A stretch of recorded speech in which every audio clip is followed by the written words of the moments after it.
ug dinhi ning atong tulumanon. Inyong masayran ang kamaturan kay sa kamaturan.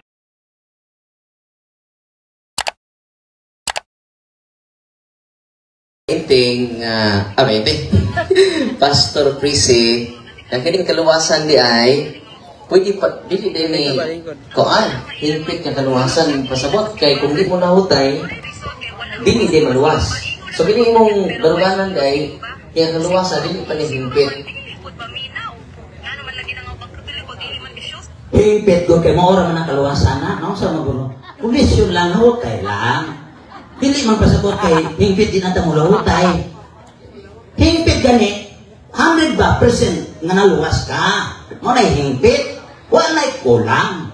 Imong kaluwasan. Wala ba kay buhaton nga maluwas ka ba kundi mabilin lang. Kay dili man ang kaluwasan imong diskarte iya man sa taas. Siya may nagbayad, siya may nagantos, siya palansang sa cross, ipurong-purungan, gidugang kilid. Di antos maayo ba? Hingpit ito iyang kaluwasan nato. Pabilin lang ta. Unya, patikan man si Espiritu Santo. Ilahanan nga ikaw iya na. So, naadoy magpugong, naay mo pahinumdum, naay mo tudlo ni mo. Mga Espiritu Santo, pinumduman ka. Panahon lang, mangawat ang taka. Oy, anak, ibarya na ka. Ano na pangawat?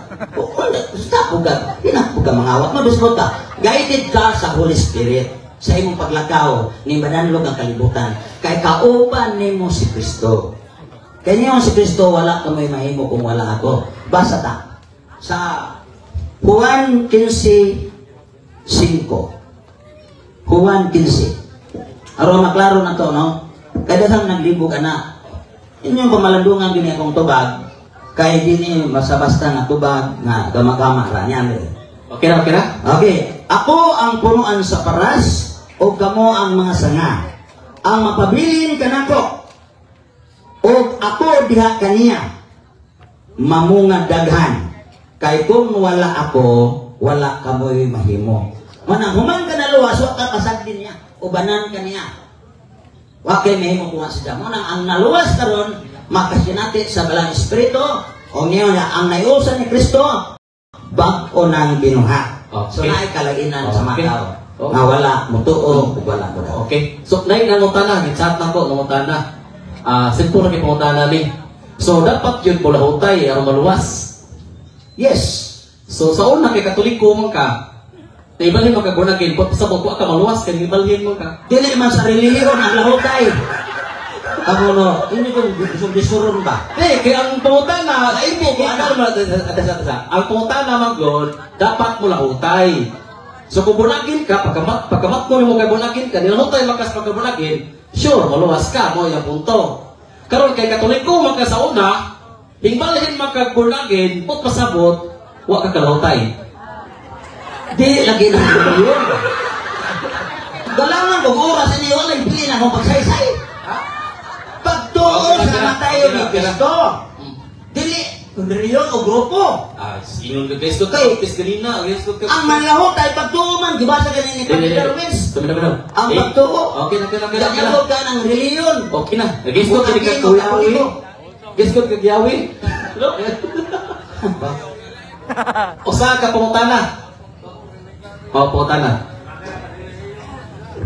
Kay, sigurado naman dyan nga hingpit yung kaluwasan, ni amay gingon ni San Pablo, busa, mga hinigugma, kay nagmasinugtanon, man kamo kanako sa dihang uban pa kamo ako kaninyo, labi pa kayong maayo nga magmasinugtanon kamo kanako. Karon, kalayo na ako kaninyo, padayon kamo sa pagpaningkamot uban sa kahadlok o pagtahod aron sa paghingpit sa inyong kaluwasan.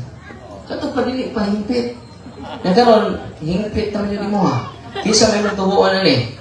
Si San Pablo, o ikaw nga way ka ba? Kamu ramang bilang ngayon, hingpit doon. Uniyo mo rin, kamu ramang isip hingpit. I-review ang kamera. Nisakay ko sa inyong i-issue na kong hingpit. Pero kasi sa ito, wala yung hingpit. Tao hingpit na po istorya, musakay ko ana, nga si Kristo may naghingpit. Kanang giingon ni Pablo dire, nga kaluwasan, di ba sa bitaw ang Hebreo 9:28? Ang hingpit anang giingon Pablo, kining atong lawas, mausap na po ni. Okay? Pagluwas gani, na gani yung pagluwas. Pabalik niya, dili sa sala, kung dili sa pagluwas, sa naghulat. Mao na hingpit. Kay ang imong lawas, maotro. Kung patay na ka, mabanhaw, kung buhi ka, alis dyan, ito basahon. Pwede ko Ito basahon. Nadire, ito basahon lang, araw na klaro kay, araw para sa kadaghanan pa. Sa unang Korinto 15, Lapas na 51, basahon lang ni, araw masabdan kung sa hingpit. Kaya naaman yung hingpit, itong basahon sa 51, para maklaro ni. Mo kini ang tinago, kitang tanan dili mga matay kung dili sa kalit mga usab kita sama sa kakalit sa usa ka pagpangilok inigtingog sa katapusang trumpeta kay inigtingog nini banhawon ang mapatay o mga himo sila mga binuhat nga dili na mamatay o mga usab kitang tanan mo ni ang hingpit mo nang mapadayon jud ka aron makabuot ang hingpit nga maluwas na po ang imong lawas, dili lang ang sala, kundi ang imong lawas. Mo na kay pitan kay kumpleto naman. Okay, tayo na. Naman kay bitaw kinabuhi dayon nga mao ang lawas, nga di na ko tugtumon, di na ko bawon, o dili na ka mamatay. Daghang salamat og mayong hapon. 1 minute to sa mga pagka-oras to pa. Ni, nakadungog mo nga hingpit ang iyang gingon, nakaluwasan. Ay, mga igsoon, nakadungog mo nga ang iyang kaluwasan hingpit na. Gingon sa ganina, no? Nakaroon, nakasa. Nakasa, eh. Kaya naman ka. Muna nga, gano'n mo, manimo, nakalimot ka, bro? Nga ningon ka nga hingpit na imong kaluwasan ganina? What? Nito pa bitaw ko nimo nga hingpit. Kamo may unang isakay ko, hingpit. Hingpit ang kaluwasan kay mao man to. Pero kanang hingpit ingon Pablo nga imong gibasa, kaluwasan na pud to sa lawas. Mao na yung padayon ka, manibasog ka, nga mapasargit ka ini nga padayon ka sa pagtuo. Tanawa, atong basahon sa Hebreo. Aron na agad tayo support verse, aron na mo inyong dungawan inyong balay, review. Lindot ang gunay ma-review na itong basa. Arita sa Hebreo 12:23. Hebreo 12:23. Yan. 23. Miduol kamong malipayon nga panagtigom sa mga kamunggalang anak kansang mga ngalan na sulat dito sa langit. Miduol kamo sa Dios ang maghuhukom sa tanang tao o ang mga espiritu sa mga matarong nga nahingpit na. Patupad. Pag na langit, gatigom na ba? Langit, yuta, manioy, tara. Miduol kamo sa malipayong panagtigom sa mga kamunggulang anak kan sa ngalan na sulat. Katong ngalan na sulat nagtigom mo. Tao na to og langit na ba ni? Basta na to ari sa Lucas. Dili man sa oras atong basihan ko dili ang gitawag ko matubag ang para makumpleto. Kaya dili man ni debate. Pastor Okay, atong basahon sa last na sa Lucas 10:20. Dere, tanawa. Nyon dire. Apan ayaw kamo kalipay tungod kay ang ayawa ni patuo kaninyo. Sama niya tong suong Mo ni pato. kung dili paglipay hinuon kamo kay ang inyong mga ngalan nasulat dito sa langit. Uwi pa ni uy. Napas kalibutan na. Yung na sa langit. So awan pamatuod. Balag nakalapas ko may gal pasaylo alang ko. Gusto kong patibabaw ang kamaturan. Pinaagi sa balahan. Okay, 1 minute try tubag bro kay taas kayo. Nay mo taas ma'am. O niya, kining ang iyang gikutlo god Hebrehanon 12:23. Matod pa niya kaluwasan nga hingpit sa lawas tong Pilipos 2:12. Nga wa may lawas dire. Ano mong gibutangan lawas ra. O niya katong imong gibasa Hebrew 12:23 nga nahingpit sa mga tao nga espiritu sa mga tao nga nahingpit na espiritu. Sa ato pa, dili na ano kaya ako kay sundan. Siya ato kang sundan ha. Hebrew 12:23. Matod niyan, buhi pa man kuno ni. Ningon man diri miduol ka mo sa malipayong panagtigom. Yan ang teksto kanina ha. Ako na kagisundan. Sa mga kabagulangang anak, kansang mga ngalan na hisulat dito sa langit. Hinunua, giduol ninyo mao ang bukid sa Sion, ug ang siyudad sa buhing Dios, ang langitong Jerusalem. Uban sa linibo ka mga anghel, miduol ka mo sa Dios, makagagahom sa tanan, o sa espiritu sa mga tao nga nahingpit na. Kato pa espiritu sa mga tao nga nahingpit na, dili kay sa tao nga hingpit na. Kung dili, namatay na ni.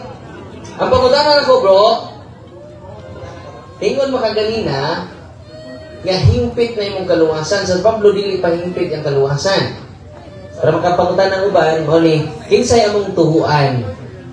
Ikaw nga hingpit na imong kaluwasan, o si San Pablo na ningkamot pa nga mahingpit yung kaluwasan. Ang pagkutan na, kinsay among tuhuan. Ikaw o si San Pablo?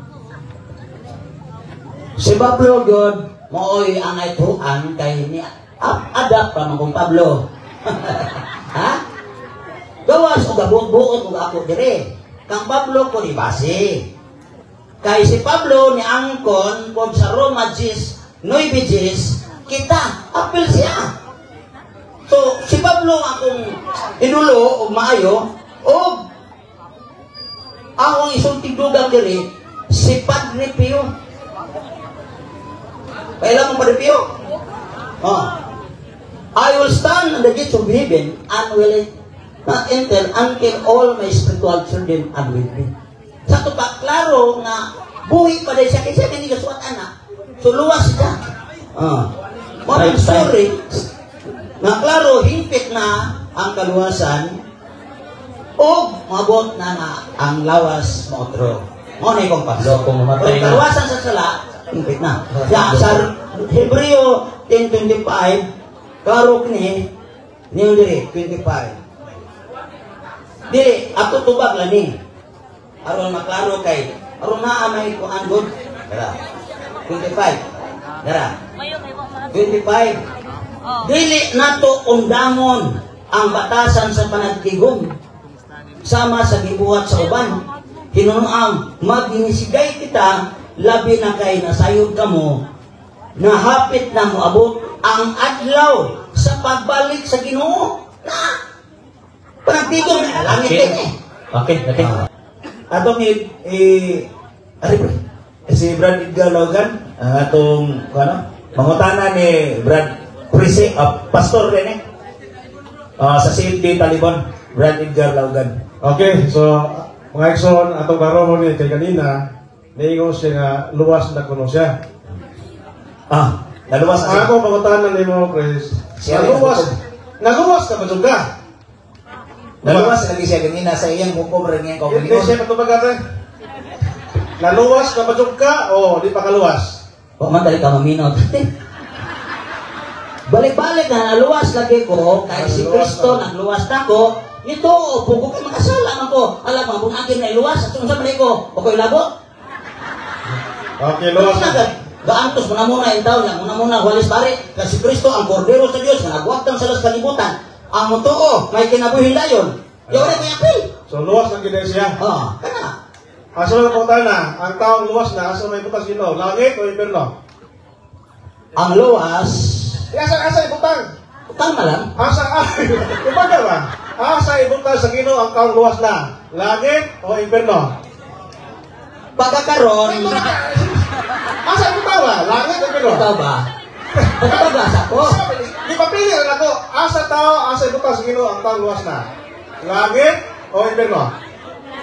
Pagkakaroon, ang isa. Yakunod. Pagka ka niyo balik ang Ginoo. Kung saan ko ko. Di pa pili rin ako. Tuhuan pa ko. Ay, Balik na may buka. Di ba ka na ito? Ato di pa tubag. Mga i-apel, mabunan mo muna ka dito. Alam ko na dito sa ko. Ato man Kaya pangangin. Papili patubag, Mr. Moderator. Matubag lagi ko. Sige, na. Ang kautan na, ang taong luwas na sa ibutang sino? Sa langit ba o sa impyerno? Tubag doon na po sa rason. Natural ang luwas, langit yun na. Pero pagkakaroon, ay nata. Kayo sangaw, paman ko. Daw mo nga, ngayon ito sudo. Sawang 14, salig ka mo sa Diyos o salig sa pagkanako. Sa balay sa kong amahan, adunay dagang lawak. O maato ako, aron mong andam alang ganinyo. Kung makaandam na ko, kuhaon ko kamo. Yung pasakaan na ba ito, nata dito? Resort pa ka. So, ang naluwas na sa iglesia. Buhat dos kung Sa iglesia man. Kidugang ang naluwas sa iglesia. Sa Sa iglesia. katawan sa Diyos. O sa iglesia man. Daghang iglesia. Iglesia ni Cristo. Kahulalo? Ala-ala, iglesia ni Cristo eh. Pagkakatihan din mo ba? Ang ba mga kaigsunan, ang taong luwas na sa kulibutan? Sa langit. Sa langit. Sunod pa man siya din eh. Awa ba? Sunod ka na dito. So, kining ni dili pa ni luwas, giluasan lang. Luwas o luwas? Giluasan. Sige. Okay na, salamat. Brad Pese. Ug inyo nang nabati ang mga kamatuoran dinhi ning atong tulumanon. Kay unsay kamatuoran. Ako lang hinaot, kadaghang kamog nakatunan. Daghang salamat.